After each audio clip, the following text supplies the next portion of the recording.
Gold, trusted gold buyers. మీరు తాకట్టు పెట్టిన బంగారాన్ని విడిపించి ఈ రోజు ఉన్న మార్కెట్ ధరకు కొనబడను.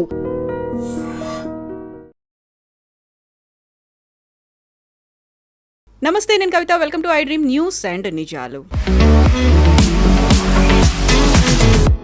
ఇరాన్ మీద అమెరికా, ఇజ్రాయెల్ చేస్తున్నటువంటి యుద్ధం 11వ రోజుకు చేరుకుంది. డొనాల్డ్ ట్రంప్ ఈ యుద్ధం త్వరలోనే ముగిసిపోతుంది అనేటువంటి ఒక ప్రకటన చేశారు. బట్ పెంటగాన్ మాత్రం యుద్ధం ఇప్పుడే మొదలైంది అనేటువంటి ఒక అనౌన్స్మెంట్ కూడా చేసింది.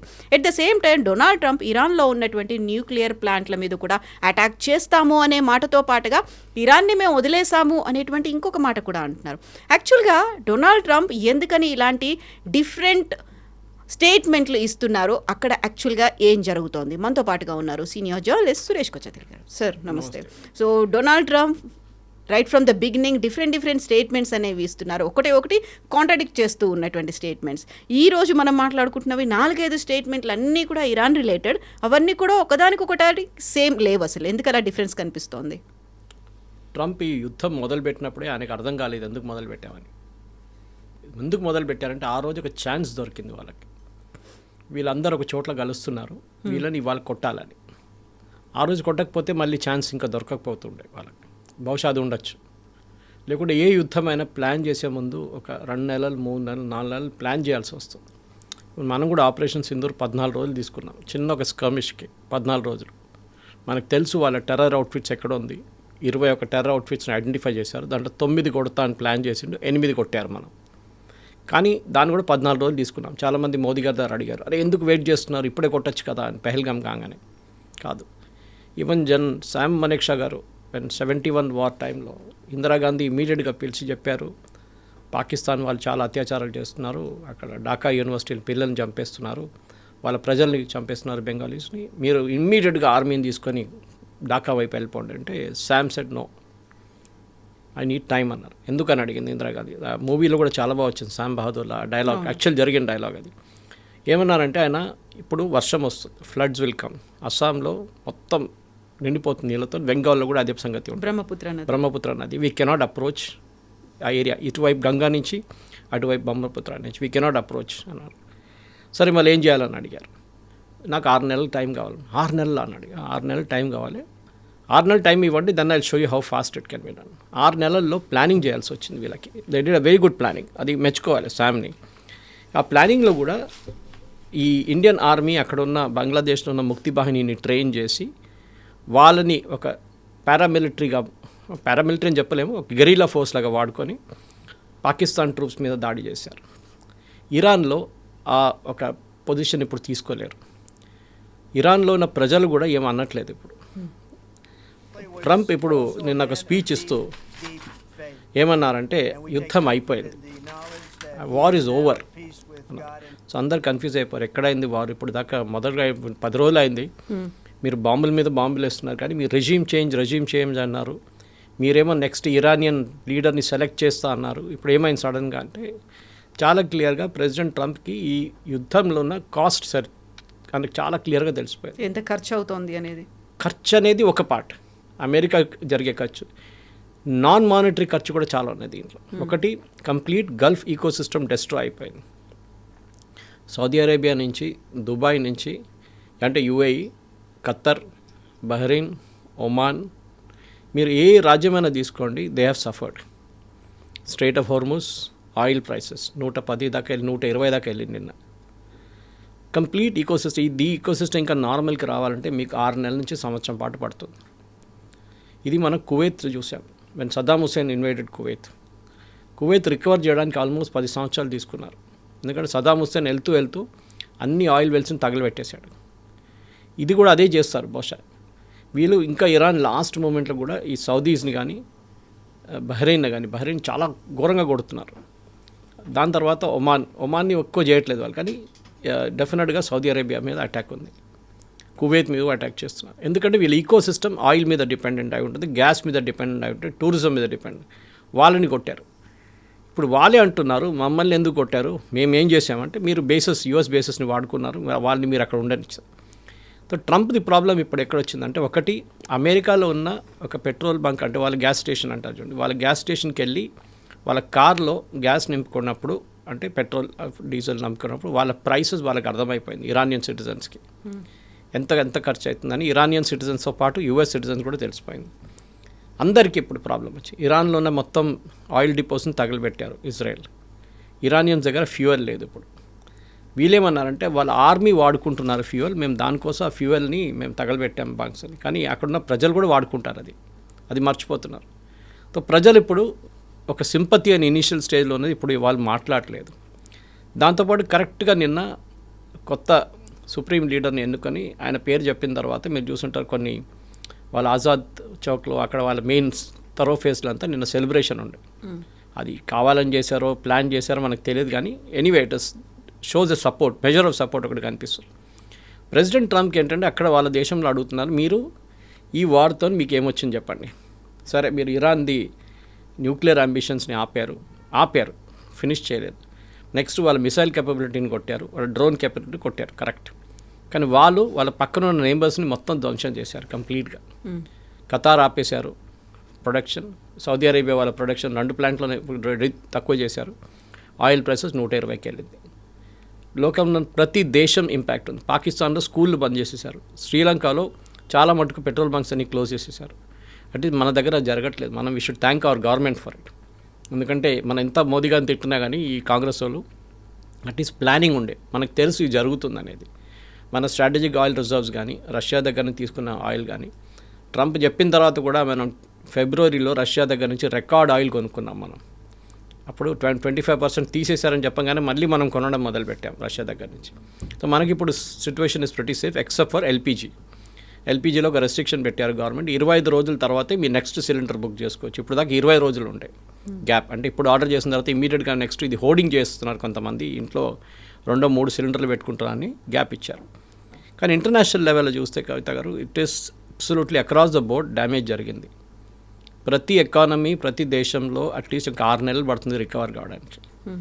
ఇవాళ బంగారం సిల్వర్ రేట్స్ పెరిగింది as we are speaking, which is very unusual. ఎందుకంటే స్టాక్ మార్కెట్ పైకి వెళ్ళినప్పుడు బంగారం పడిపోతుంది, బంగారం కిందికి వెళ్ళినప్పుడు స్టాక్ మార్కెట్ పెరుగుతుంది. ఇప్పుడు ఇవాళ జరిగింది ఏంటంటే stock market, Indian stock market pickup అయింది ఇవాళ, బికాజ్ యూఎస్ నుంచి పికప్ అయింది. Trump end of the war అని చెప్పగానే స్టాక్ మార్కెట్స్ పిక్డప్. మళ్ళీ బంగారం ఎందుకు ఎక్కువైంది? పాసిబ్లీ నిన్నటి స్టాక్ మార్కెట్ చూసుకొని బంగారం ఇవాళ అప్రిషియేట్ చేయండి, రేపు మళ్ళీ అది నార్మల్ లెవెల్కి వచ్చేస్తుంది. కానీ ఎవరైనా కానీ ఒక సేఫ్ హార్బర్ అని చూస్తారు. అంటే మీ దగ్గర ఉన్న డబ్బులు ఈజీగా ఏదైనా క్రైసిస్ వస్తే వాడుకోవడానికి బంగారం బెస్ట్ ఆప్షన్ అనుకుంటారు. సిల్వర్ కూడా పెరిగింది బై ద వే. ఇట్లాంటి పరిస్థితుల్లో ఇప్పుడు నిన్న రాత్రి ప్రెసిడెంట్ ట్రంప్ ప్రెసిడెంట్ పుటిన్కి ఫోన్ చేశారు.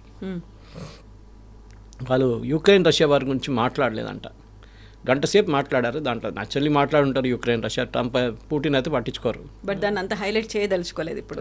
ఎందుకంటే ఇప్పుడు ఈ యుద్ధం ఆపాలంటే he will needs Putin support.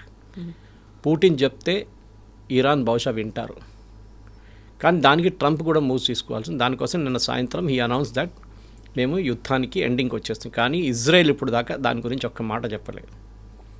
Israel ఏం చేస్తారు ఇప్పుడు? ఇజ్రాయెల్కి అక్కడ ఆల్రెడీ హమాస్తోనే ఉన్న గొడవ ఉంది, అది పక్కన ఇప్పుడు పెట్టారు. లెబనాన్లో చాలా సీరియస్ ఫైట్ నడుస్తుంది. ఇజ్రాయెల్ ఫోకస్ అంతా ఇప్పుడు లెబనాన్ మీద ఉంది. అప్పుడప్పుడు వచ్చి ఇరాన్ని కొట్టేసి వెళ్ళిపోతున్నారు, వారంలో ఒకసారి ఒక అటెండెన్స్ ఇచ్చేట్లాగా అన్నమాట. ఇప్పుడున్న దాంట్లో యూఎస్ ఏమంటున్నారంటే మాకు ఎయిర్ సుపీరియారిటీ వచ్చేసింది. కరెక్ట్, ఇరాన్లో ఉన్న ఎయిర్ డిఫెన్స్ మొత్తం కొట్టిపడేశారు. మోస్ట్లీ చైనీస్ మేడ్ ఉంటుంది, అదన్నీ రాడార్స్ అదన్నీ అయిపోయింది. ఇప్పుడు they're having a free run on other anti aircraft guns కూడా లేదు ఇరాన్ దగ్గర ఇప్పుడు.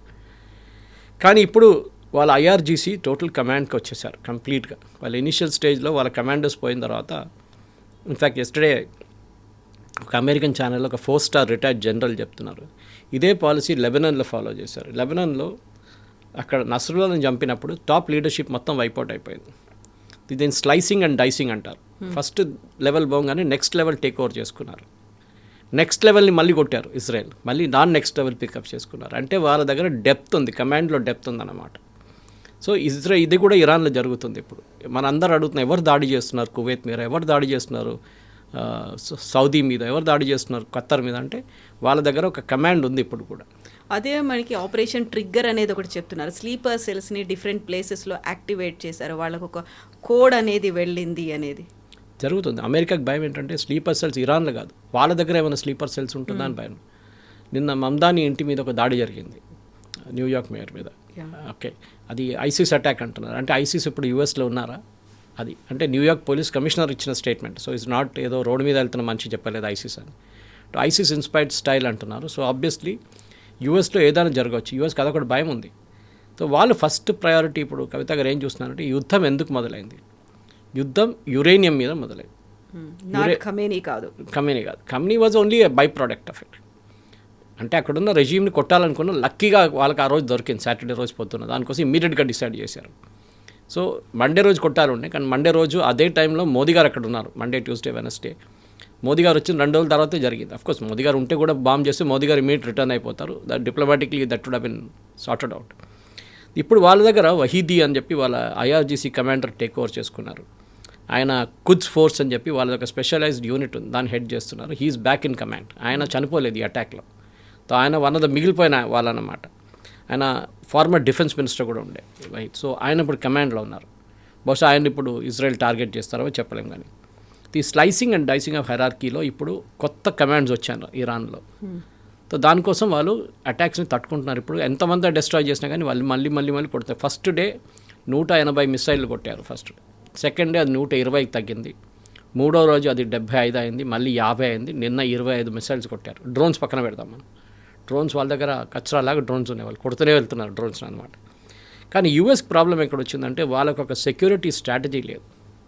ఇన్ఫ్యాక్ట్ వాళ్ళ దగ్గర ఒక క్రూషియల్ పోస్ట్ వేకెంట్గా ఉంది, నేషనల్ సెక్యూరిటీ అడ్వైజర్. మన దగ్గర అజిత్ దోవల్ గారు ఉన్నట్లు. దట్ వాజ్ ట్రంప్ ఎప్పుడు ఫిలప్ చేయలేదు ఇప్పుడు దాకా. ఎందుకో ఆయన ఫస్ట్ టర్మ్లో ఉండే కానీ సెకండ్ టర్మ్లో లేదు ఇప్పుడు ఈసారి. దానికి ఎందుకంటే ఆయనకు చెప్పిన మాట ఆయన మాటనే అందరు వినాలని ఉంది. So maybe the national security adviser దీనికి I think John Bolton somebody was there before. ఇప్పుడు ఆ పోస్ట్ ఎవరు లేరు ఇప్పుడు. ఆ పరిస్థితిలోనే ఇప్పుడు జనరల్ కేన్ మొన్న chief of staff US army బ్రీఫింగ్లో పీట్ హెస్కే తన బ్రీఫింగ్లో ఏం చెప్పారంటే ఇరాన్ని మేము కంట్రోల్, వాళ్ళ ability to have control outside Iran అది మేము తగ్గిస్తున్నాము. అంటే హెజ్బుల్లా, హమాస్, హూతీలు ఇవాళ పొద్దున కూడా సౌదీ అరేబియాతో మాట్లాడుతున్నారు. హూతీలు సౌదీ అరేబియాకి ఎప్పుడు పడదు. Saudi the only country, Arab country హూతీల మీద దాడి చేస్తున్నారు డైరెక్ట్గా. ఇప్పుడు వాళ్ళు యమన్లో ఉన్నారు, వాళ్ళకి స్పెషలైజ్ ఫోర్స్ యమన్లో ఉంది. అక్కడున్న గవర్నమెంట్ని సపోర్ట్ చేస్తుంది సౌదీ అరేబియా. ఇప్పుడు హూతీలు మాట్లాడుతున్నారు. ఇప్పుడు హూతీలు ఏమంటున్నారంటే మాకు ఇరాన్ నుంచి ఇంకా డబ్బులు రావు, మేము బతకాలి, మీరు డబ్బులు ఇస్తే మేము క్వైట్గా కూర్చుంటాం ఇక్కడ యమన్లో, మిమ్మల్ని ఏం చేయము, షిప్స్ని ఏం చేయము, మాకు డబ్బులు కావాలి, మాకు ఆయుధాలు దొరకకపోతే కూడా ప్రాబ్లం లేదు, మేము బతకాలి మేము. సో వాళ్ళకి సౌదీ అరేబియా వాళ్ళతో మాట్లాడుతున్నారు అనమాట. సో దాంతోపాటు యుఎస్ ఆర్మీ ఏమంటున్నా అంటే వీ హ్యావ్ నౌ ప్రివెంటెడ్, మిగతా చోట్ల అటాక్ చేయకుండా ఉండడానికి ప్రివెంట్ చేస్తున్నాం. కానీ అది జరగట్లేదు. మనం చూస్తున్నాం అప్పుడప్పుడు ఒక 2 మిసైళ్ళు పడుతున్నాయి, 10 డ్రోన్లు వెళ్ళి పడుతుంది. నిన్న రాత్రి కూడా చాలా మటుకు అటాక్స్ జరిగాయి. అంటే ఇరాన్ దగ్గర ఇప్పుడు కూడా ఫైర్ పవర్ ఉందన్నమాట. అది కాకుండా ప్రెసిడెంట్ ట్రంప్కి ఇప్పుడు ఇరానియన్ లీడర్షిప్ మీద కూడా ఒక ప్రాబ్లం వచ్చింది. మీకు గుర్తుంటుంది, ఇవాళ పొద్దున మాట్లాడుతూ కూడా అందరు అడిగారు ఎవరో ప్రెస్ వాళ్ళు, నిన్నటి ప్రెస్ కాన్ఫరెన్స్ మన దగ్గర పొద్దున టైంకి ఇండియన్ టైం, అంటే మీరు ఇరాన్లో ప్రజల దగ్గర రోడ్డు మీదకి రమ్మన్నారు, change is coming, help is on the way అన్నారు. కానీ ఇప్పుడు మీరు ఇరానియన్ ప్రజల దగ్గర ఏం చెప్పట్లేదు, మీరేమో విత్డ్రా చేసుకుంటున్నారు. ప్రజల సంగతి ఏమవుతుంది? మీరే చెప్పారు వాళ్ళ ప్రజలు ప్రొటెస్ట్ చేయాలి అది ఇది అన్నారు. ఇప్పుడు వాళ్ళ కొత్త లీడర్షిప్ వచ్చేసింది, వాళ్ళు ఏదో జరగలేదు, అసలు ఏం జరగలేనట్టు మాట్లాడుతున్నారు వాళ్ళు. మీరేమో యుద్ధం అయిపోయింది నేను విత్డ్రా చేసుకుంటా అంటున్నారు. What are the strategy behind? మీరు ఎందుకు వెళ్ళారు అంటే యురేనియం. ఇప్పుడు ఈ యురేనియంకి ఏంటి ఏం చేయబోతున్నారు, అదొకటి మెయిన్ టార్గెట్ అనమాట. దీన్ని ఏమంటున్నారంటే యురేనియం కొన్ని చోట్ల పెట్టుకున్నారు వీళ్ళు. ఒకటి ఇస్ఫహాన్, అక్కడ యూనివర్సిటీ ఉంది పెద్దది ఒకటి, దగ్గరే న్యూక్లియర్ ఫెసిలిటీ ఒకటి ఉంది. అక్కడ ఆల్మోస్ట్ 200 కిలోగ్రాముల ఎన్రిచ్డ్ యురేనియం ఉంది అంటున్నారు. అది మన పొట్లాల గట్టు అక్కడ పెట్టరు వాళ్ళు. It is a highly secure thing deep inside mountains. దానికోసం వీళ్ళు లాస్ట్ టైం కొట్టినప్పుడు కూడా B-2 బాంబర్స్లో డ్యామేజ్ జరగలేదు, దానికి అక్కడ దాకా వెళ్ళలేకపోయారు. సెకండ్ ఏంటంటే దానికి వెంటిలేషన్ షాఫ్ట్ లేదు. వెంటిలేషన్ మీరు కొండ కింద వెళ్ళినప్పుడు న్యాచురల్ వెంటిలేషన్ షాఫ్ట్ కావాలి మీకు, ఎయిర్, ఫ్రెష్ ఎయిర్. వీరు ఇంకేదో టెక్నాలజీ యూజ్ చేసి ఫ్రెష్ ఎయిర్ని పంపిస్తున్నారు లోపలికి. బహుశా అది పైప్ నుంచి పంపిస్తున్నారేమో, ఫుట్ ఆఫ్ ద మౌంటైన్ నుంచి లోపలికి పైప్లో ఫ్రెష్ ఎయిర్ పంపిస్తున్నారు, అది ఉండొచ్చు. సో ఇప్పుడు జరిగిన దాడిలో కూడా ఈసారి కూడా అది డిస్ట్రాయ్ కాలేదు. అంటే లాస్ట్ ఇయర్ జూన్లో జరిగిన దాడిలో ఇట్ వాజ్ నాట్ డిస్ట్రాయిడ్, కానీ అక్కడ ఉంది. ప్రెజెంట్ ప్యూరిటీ ఏమంటున్నారంటే ఈ 60% దాకా ప్యూరిటీ ఉంది దానికి, ఆ యురేనియంకి అంటున్నారు. దాన్ని బయటికి ఎట్లా తీయాలి, ఇది ఒక పెద్ద ప్రశ్న ఇప్పుడు ప్రెసిడెంట్ ట్రంప్కి అండ్ ఆల్సో నెటన్యాహు. ఒక స్పెషలైజ్ ఫోర్స్ని యూఎస్ తయారు చేస్తున్నారు దీనికని చెప్తున్నారు. So I made my notes on that basis అనమాట ఇవాళ పొద్దున. ఎట్లా తీస్తారు అక్కడి నుంచి ఆ యురేనియం బయటకు ఎట్లా తీయాలని చెప్పి ఒక స్ట్రాటజీ వీళ్ళు డెవలప్ చేస్తున్నారు అన్నమాట. ఒకవేళ తీయకపోతే వాటిని మేము పేల్చేస్తాము అనేటువంటి ఒక మాట కూడా ట్రంప్ అంటున్నారు. చేయలేరు అంత ఈజీగా. యురేనియం అనేది పేల్చేస్తే మళ్ళీ నెక్స్ట్ ఒక 10,000 సంవత్సరాల దాకా అక్కడ ఎవరు ఉండలేరు ఇరాన్లో. It is not easy. Hiroshima Nagasaki మనం చూసాం. We saw the Fukushima nuclear reactor disaster. Chernobyl మనం చూసాం. ఇదంతా చూసిన తర్వాత పేల్చేస్తాం ఏదో దివాళీ పటాకాలు కాదు ఇది. He has to extract it. అంటే అక్కడ ఒక స్పెషలైజ్డ్ గ్రౌండ్ ఫోర్స్ని పంపించి ఆ యురేనియంని బయట తీసుకోవాల్సి వస్తుంది. దాన్ని వాళ్ళు చూసుకొని ఊరుకోరు. పక్కన ఇరానియన్స్ వాళ్ళు డెఫినెట్గా అటాక్ చేస్తారు. వాళ్ళతో సరే ఒక ఒప్పందం చేసి ఆ న్యూక్లియర్ మెటీరియల్ బయట తీయాలంటే వాళ్ళు పట్టించుకోరు. ఇంత చేసిన తర్వాత వాళ్ళు అస్సలు అగ్రీ చేయరు దానికోసం. సో ఈ ఇస్ఫహాన్ న్యూక్లియర్ ఫెసిలిటీలో ఉన్న దాన్ని స్పెషలైజ్ ఫోర్స్ యూజ్ చేసి 200 కిలోలు ఉన్న హైలీ ఎన్రిచ్డ్ యురేనియం బయట తీయాలి. ఈ హైలీ ఎన్రిచ్ యురేనియం అనేది మనం యూజువల్లీ యురేనియం వాడుతున్నప్పుడు దీనికంటే ముందు కూడా మనం డిస్కస్ చేసాం. పీస్ఫుల్ పర్పస్ అంటే న్యూక్లియర్ ప్లాంట్ నడిపించడానికి యూజ్ చేస్తాం. మన దగ్గర చెర్లపల్లిలో ఉన్నట్ల సేమ్ థింగ్. కానీ ఇది ఇప్పుడు 60% ప్యూరిటీకి వచ్చేసింది. న్యూక్లియర్ బాంబ్ తయారు చేయొచ్చు అంటే తయారు చేయొచ్చు, కానీ అంత బాగుండదు. It's not a great nuclear bomb. Perfection ఉండదు. 90%కి వచ్చేస్తే పర్ఫెక్షన్ వచ్చేస్తుంది. దానికి ఇంకొక 3-4 నెలలు దూరం ఉన్నారు ఇరాన్ ఇప్పుడు. సో ఈ టైంలో ఆ న్యూక్లియర్ మెటీరియల్ని బయటికి తీసుకురావాలంటే ఒక పెద్ద ఛాలెంజ్ ఉండబోతుంది. నా దగ్గర ఉన్న నోట్స్ ప్రకారం వీళ్ళు ఇస్ఫహాన్లో ఉన్న టనల్స్లో ఇది లోడ్ చేసి పెట్టారు. అక్కడి నుంచి బయటికి తీయడానికి అమెరికా ఒక స్పెషల్ ఫోర్స్ని పంపించాల్సి వస్తుంది. ఆ స్పెషల్ ఫోర్స్ మనం వెనిజువేలాలో చూసాం. దానికన్నా ముందు ఒసామా బిన్ లాడెన్ని చంపినప్పుడు చూసాం. యూఎస్ నేవీ సీల్స్ని వాడారు. అట్లాంటి ఒక స్పెషలైజ్ ఫోర్స్ని తీసుకొని వీళ్ళు అప్రోచ్ చేయాల్సి వస్తుందన్నమాట. సో ఏరియల్ బొంబార్డ్మెంట్ ఒకటే చేసి మీరు ఆ న్యూక్లియర్ ఫెసిలిటీని మొత్తం ధ్వంసం చేయలేరు. మ్యాక్సిమం మీరు కొన్ని రోజులు దాని ఎంట్రన్స్లో కొట్టచ్చు. అది కూడా వాళ్ళు క్లియర్ చేసుకున్నారంట. లాస్ట్ 6 నెలల్లో ఫస్ట్ బాంబింగ్లో జూన్లో జరిగిన బాంబింగ్లో చాలా మటుకు వాళ్ళు బుల్డోజర్లు జేసీబీలు యూజ్ చేసి మొత్తం క్లియర్ చేసేసారంట. ఇప్పుడు వాళ్ళు అప్రోచ్ అవుతున్నారు. మళ్ళీ ఆ పర్టికులర్ స్పాట్కి అప్రోచ్ అయ్యారని చెప్పిన తర్వాతనే ఈ కొత్త వార్ మొదలైందన్నమాట. ఇప్పుడు దాంట్లో ఎలీట్ యూనిట్స్ యూఎస్ మిలిటరీ నుంచి యూజ్ చేయాల్సి వస్తుంది. వాళ్ళ జాయింట్ స్పెషల్ ఆపరేషన్స్ కమాండ్ అని ఉంది. ఇజ్రాయేలీ కమాండో ఫోర్స్తోని కలిసి వీళ్ళు ఇన్ఫిల్ట్రేట్ చేసి టనల్స్ లోపలికి వెళ్ళి secure and then or destroy the uranium అంటారు. ఆ డెస్ట్రాయ్ అనే వర్డ్ నాకు చాలా డిస్టర్బింగ్ ఉందంటే uranium can never be destroyed. It will be big disaster. Not just అక్కడ వెళ్ళి డిస్ట్రాయ్ చేస్తున్న వాళ్ళు కూడా కాదు, మిగతా చుట్టుపక్కల ఉన్న ఒక 100-200 కిలోమీటర్ 300 కిలోమీటర్ దాకా ఎవరు ఉండలేరు దాని తర్వాత. ఆ పరిస్థితిలో ఉంటుంది. Or that entire mountain will collapse. Okay, అది కూడా జరగవచ్చు ఆ బ్లాస్ట్లో. బికాజ్ మనం పోఖ్రాన్లో చూసాం. మనం ఎట్లా హౌ డు వి బ్లాస్ట్ అనమాట. అండర్ గ్రౌండ్కి వెళ్ళి ఎంతో లోతుకి వెళ్ళి 2-3 కిలోమీటర్ లోపుకి వెళ్ళి అక్కడ మనం యురేనియం పెట్టి we blasted to test the potency of it అనమాట. ఇదంతా ఈజీ కాదు. దీన్ని చేయాలంటే చాలా మటుకు వీ నీడ్ స్పెషలైజ్డ్ ట్రూప్స్. దీనికి ఆ సరౌండింగ్ ఏరియాలో ఉన్న మనుషులు సపోర్ట్ చేయాల్సి వస్తుంది. లాజిస్టిక్స్ కావాల్సి వస్తుంది. అంటే మీకు చినూక్ హెలికాప్టర్స్ కానీ మిగతా ఎయిర్క్రాఫ్ట్ కానీ B-2 బాంబర్స్ పైనుంచి తిరుగుతుంటుంది. దాంతోపాటు F-35 కూడా ఉంటుంది. ఇది అన్నీ చేయాల్సి వస్తుంది, అన్నీ తీసుకురావాల్సి వస్తుంది అనమాట. కానీ ఇప్పుడున్న పరిస్థితుల్లో possibly this is not possible. So president Trump ఇప్పుడు అయిపోయింది యుద్ధం అనగానే ఎట్లా స్టాప్ చేస్తారు, ఎక్కడ స్టాప్ చేస్తారంటే యురేనియంతోనే స్టాప్ కావాల్సి. లేకుంటే మళ్ళీ 6 నెలల తర్వాత నేను చెప్పిన దాని ప్రకారం మళ్ళీ ఇదే యుద్ధం మళ్ళీ ప్రారంభమవుతుంది. మళ్ళీ ఎన్రిచ్ చేస్తున్నారు అని చెప్పేసి. ఎందుకంటే ఇప్పుడు ఒకసారి వాళ్ళకి ఒక గ్రీన్ సిగ్నల్ దొరికింది అనుకోండి ఇరాన్కి, అంటే ఇంత చేసిన తర్వాత కూడా అమెరికా మా మీద ఏం చేయలేకపోయారు అనగానే వాళ్ళకి ఒక ఫ్రెష్ ఎనర్జీ వస్తుంది. చవన్ప్రాష్ తినట్టు ఉంటుంది అనమాట వాళ్ళకి. సో దీనికి వాళ్ళకి ఒక స్పెషలైజ్ టీమ్ ఉన్నారు అమెరికాలో. చేయలేదని కాదు, అది చేశారు దీనికన్నా ముందు కూడా. కానీ అది ఇంత పెద్ద కెపాసిటీలో చేయలేదు. న్యూక్లియర్ డిజాస్టర్ ఇక్కడ జరిగినప్పుడు they have use certain units. దాన్ని రేడియలాజికల్ మెటీరియల్స్ హ్యాండిల్ చేస్తే రెండర్ సేఫ్ యూనిట్స్ అని చెప్పి ఒక యూనిట్ ఉంది యూఎస్ ఆర్మీలో. వాళ్ళ పని ఇది న్యూక్లియర్ అసెట్స్ని సెక్యూర్ చేయడం అనేది. వాళ్ళకు స్పెషలైజ్డ్ డ్రెస్సెస్ ఉంటుంది, వాళ్ళ స్పెషల్ కమాండ్ వాళ్ళ దగ్గర ఉంది, వాళ్ళు ఆపరేట్ చేస్తారు. అందరు వెళ్ళి మీరు ఒక నార్మల్ జవాన్ని సోల్జర్ని తీసుకెళ్ళి న్యూక్లియర్ మెటీరియల్ హ్యాండిల్ చేయమంటే వాళ్ళకి తెలియదు. They cannot even make out అనమాట. సో దానికోసం ఉన్న ఈ టీం రెడీగా ఉన్నారు. వాళ్ళు న్యూట్రలైజ్ చేసి ఆ ఫెసిలిటీని either they make it unusable, అంటే దాన్ని మొత్తం ఎంట్రన్స్ని డెమాలిష్ చేసేస్తే లోపల మళ్ళీ ఒక 100 కిలోమీటర్ వద్ద ఒక ఆల్మోస్ట్ 200 మీటర్లు 300 మీటర్లు కంప్లీట్ బ్లాక్ చేసేసి డెమాలిష్ చేస్తే దాని లోపలికి ఎవరు వెళ్ళలేరు. ఆ పరిస్థితి కూడా తీసుకురావచ్చు కావాలంటే, అది కూడా చేయొచ్చు. ఇంకొంటే Tier 1లో దీంట్లో స్పెషల్ ఆపరేషన్స్ యూనిట్ ఉంటుంది, ఎక్స్ప్లోజివ్ డివైజెస్ ఉంటాయి, టీం ఉంటారు, డిస్పోజబుల్ పర్సనల్ ఉంటారు. అది కాకుండా అవుటర్ సెక్యూరిటీ మెయింటైన్ చేయడానికి. ఇదన్నీ నడుస్తున్నప్పుడు బయట నుంచి వచ్చి ఎవరైనా వాళ్ళ మీద దాడి చేయకూడదు. ఇరాన్ మళ్ళీ ఒక మిసైల్ ఫైర్ చేస్తే, డ్రోన్లు ఫైర్ చేస్తే లోపల ఉన్న వాళ్ళ ప్రాబ్లం అయిపోతుంది. ఇదంతా నెక్స్ట్ 1 వీక్లో జరుగుతుంది, లేకుంటే ఫినిష్డ్, యుద్ధం అయిపోయినట్లని, వితౌట్ ఎనీ ఎండ్ రిజల్ట్. దీనికి ఒక 75th రేంజర్ రెజిమెంట్ అని ఒకటి ఉంది, 82nd airborne division and including M130J and M47 Chinook helicopter మన దగ్గర ఉంది. ఇండియన్ ఎయిర్ ఫోర్స్లో చినూక్ హెలికాప్టర్, దానికి 2 రోటర్స్ ఉంటుంది. కానీ ఈ ప్రాబ్లమ్ ఈజ్ ఈ M30 అనేది MCJ-30J అనే ఎయిర్క్రాఫ్ట్ అది సైప్రస్లో ఉంది ఇప్పుడు. అది సైప్రస్ నుంచి ఎక్కడైనా దగ్గరకు తీసుకురావాల్సి వస్తుంది. Either it might be at Qatar air force base or Saudi air force బేస్లో తీసుకురావాల్సి వస్తుంది యూఎస్ దగ్గర నుంచి అటాక్ చేయడానికి అనమాట. లాజిస్టిక్స్ ప్లానింగ్ చాలా ఎక్స్పెన్సివ్గా ఉండబోతుంది. This is a huge operation చేయాలంటే. చేయకుంటే ఈ యుద్ధాన్ని ట్రంప్ ఏదో ఓడిపోయినట్లనే ఉంటుంది. ఎందుకంటే ఎండ్ రిజల్ట్ ఆబ్జెక్టివ్ ఎప్పుడు మీరు అచీవ్ చేయలేదు. అది మెయిన్. గొప్పగా గట్టిగా చెప్పుకోవడానికి ఉండాలి కదా ఒక రిజల్ట్ అనేది. ఎందుకంటే ఇప్పుడు ఈ జరిగిన దానికి కవిత గారు, యుద్ధం మనం ముందు కూడా మాట్లాడుకున్నాం, యుద్ధం మొదలు చేయడానికి చాలా ఈజీగా ఉంటుంది, కానీ దాన్ని ఆపడం అనేది చాలా టఫ్. ఎక్కడ స్టాప్ చేయాలని మీకు ఒక క్లారిటీ ఉండాలి. అది ట్రంప్కి క్లారిటీ లేదు. ఎవరో అన్నారు, this is a war in search of a strategy, not a strategy in search of a war అని.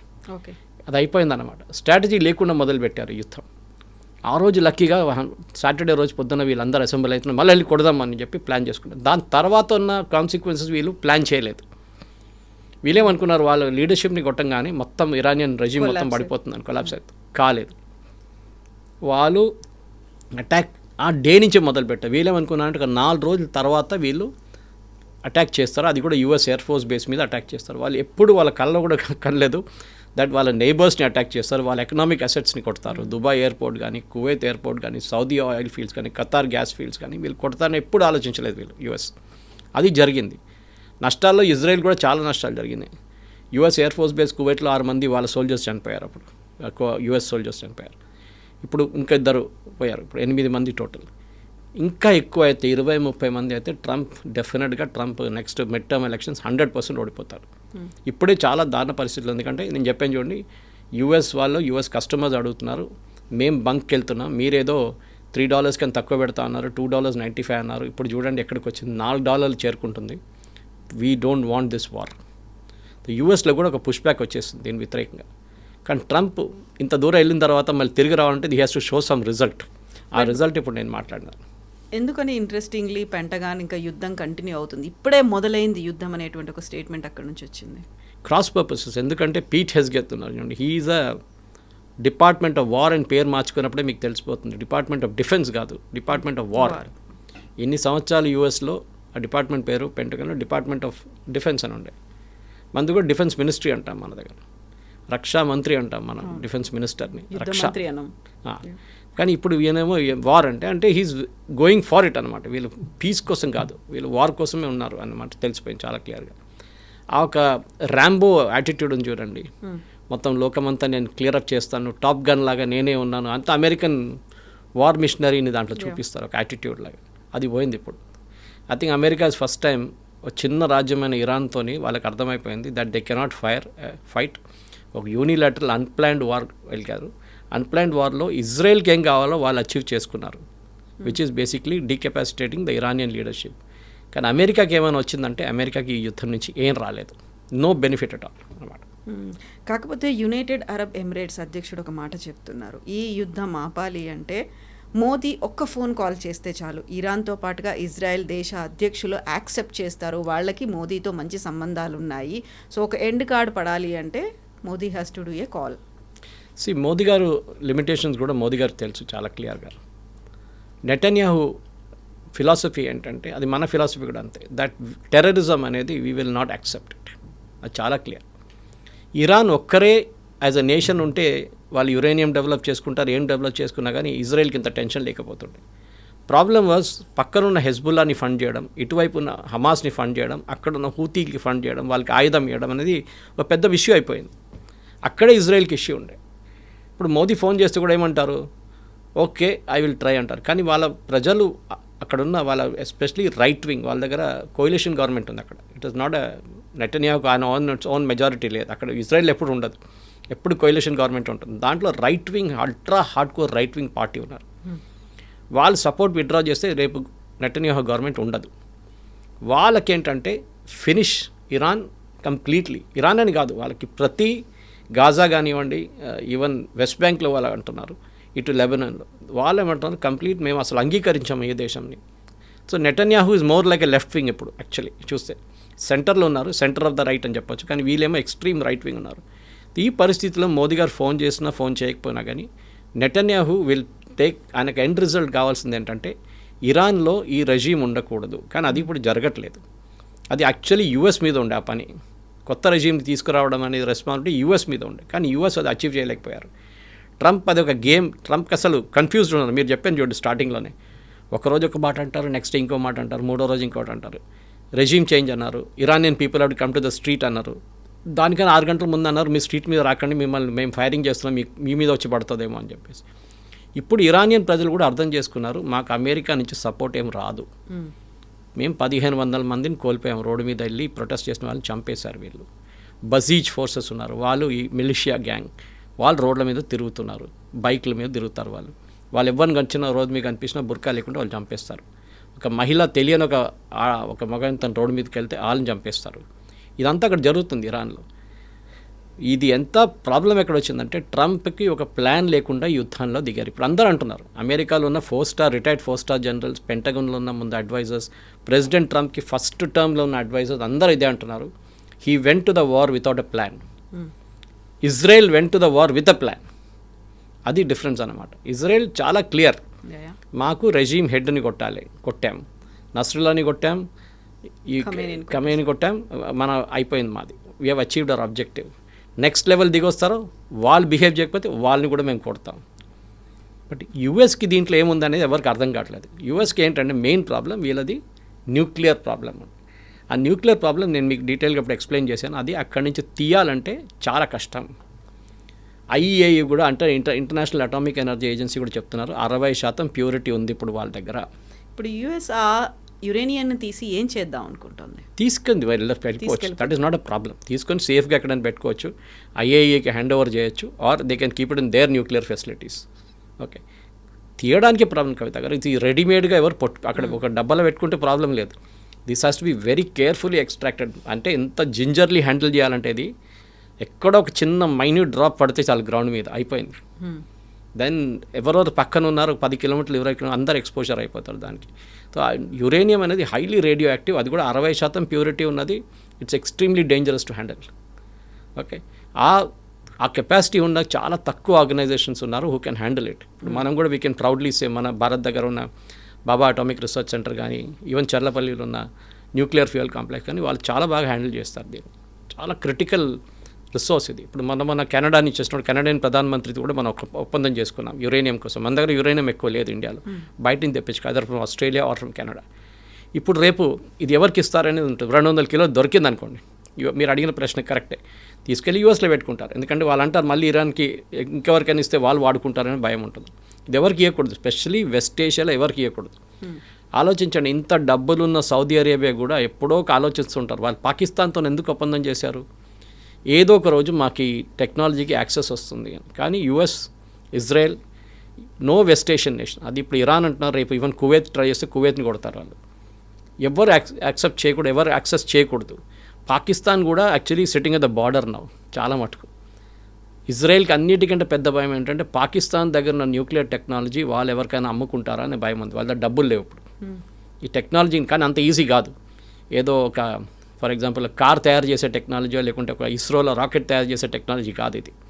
Even bartering system it is just not possible. So దాన్ని అఫ్కోర్స్ అమెరికా చూసుకుంటున్నారు. పాకిస్తాన్ దగ్గర న్యూక్లియర్ అసెట్స్, దాన్ని నేను చెప్పాను చూడండి, ఇంకా తాళం వేసి వాళ్ళ కీస్ వాళ్ళ దగ్గర ఉంది, అమెరికా దగ్గర ఉంది. ఇరాన్ దగ్గర ఉన్న ఈ యురేనియంని ఎక్స్ట్రాక్ట్ చేయడం అనేది ఈ యుద్ధం మొత్తం కంప్లీట్గా ఎండ్ కావాలంటే అది ఎండ్ సొల్యూషన్.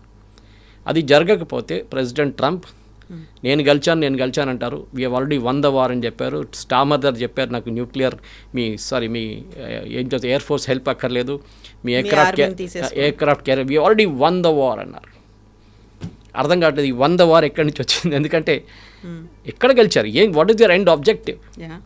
రెజీమ్ చేంజ్ జరిగిందా? జరగలేదు. ఒక లీడర్ని చంపారు కరెక్ట్, కానీ ఆయన ఇంకో దీన్ని తీసుకొచ్చారు. 80 సంవత్సరాలు ఉన్న ముసలాయిని తీసుకొచ్చి 50 సంవత్సరాల యంగ్స్టర్స్ని తీసుకొచ్చి కూర్చోబెట్టారు మీరు ఇప్పుడు. రేపు ఆయన చంపితే ఇంకో 40 సంవత్సరాలు ఉన్న ఇంకోటి వచ్చి కూర్చుంటాడు. వాళ్ళు ఇంకా హార్డ్ కోర్. వాళ్ళ నాన్నగారు కొంచెం డీసెంట్ ఉందంటున్నారు వీళ్ళు ఇప్పుడు ఉన్న ఈయనైతే ఇంకా హార్డ్ కోర్ మనిషి. నెక్స్ట్ వచ్చే మనిషి పాసిబుల్ ఇంకా దారుణం అయిపోతే ఏం చేస్తారు రేపు? Where is the end game? మళ్ళీ ఇంకా 6 నెలల తర్వాత మళ్ళీ ఇంకో యుద్ధం స్టార్ట్ చేస్తారా మీరు? వెస్ట్ ఏషియా ఎకానమీ ఏమవుతుంది? దుబాయ్ టూరిజం చూడండి, కుక్కల్ని పిల్లిలన్నా రోడ్ మీద విడిచేసి వెళ్ళిపోయారంట, అందరూ పారిపోయారంట దుబాయ్ నుంచి చాలామంది. మనకు తెలియదు. This is the news being given out side. నిజం ఉండొచ్చు, తప్పు ఉండొచ్చు, ఏదైనా ఉండొచ్చు అది, కానీ జరిగిందంతా ఇది. You have destroyed a complete west Asian economy. ఇంకొక 6 నెలల నుంచి 2 సంవత్సరాలు 3 సంవత్సరాల దాకా పట్టవచ్చు వాళ్ళు రికవర్ చేయడానికి. ఇంత మీన్ టైం ఆలోచించండి, శ్రీలంకలో ఫ్యూయల్ లేదు, ఇండోనేషియాలో లేదు, మలేషియాలో లేదు, మొత్తం complete south east Asia is gone. ఇటువైపు యూకేలో గ్యాస్ ప్రైసెస్ 30, 40, 50% పెరిగిందంట అట్ ద బంక్స్. ఎట్లా ఉంటారు వీళ్ళు? యూకే దగ్గర ఇంకా 2 వారాలకు ఉన్న గ్యాసే ఉందంట. ఏం చేస్తే ఎక్కడి నుంచి తెప్పించుకుంటారు? రష్యా అంటున్నారు మీరు నాతో డీల్ చేస్తే long deal, but no short term deal. వారం తర్వాత మాకు మళ్ళీ మేము ఆఫ్ చేసేస్తాం ట్యాప్ అంటే మాకు అక్కర్లేదు. అంటే యూక్రెయిన్ని సరెండర్ చేపియండి. That will be Putin's first condition. As Ukraine to surrender we will give you gas, otherwise no gas. Simple as that. అందరికీ అన్ని స్ట్రాటజీస్ ఉన్నాయి.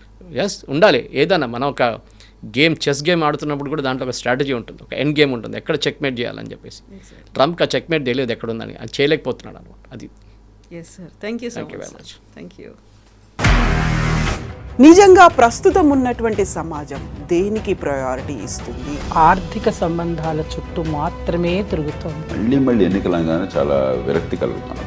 మంచి అనిపిస్తుంది కదా, లేడీస్ కూడా ఛాలెంజింగ్ జాబ్స్ చేసినప్పుడు చాలా బాగుంటుంది.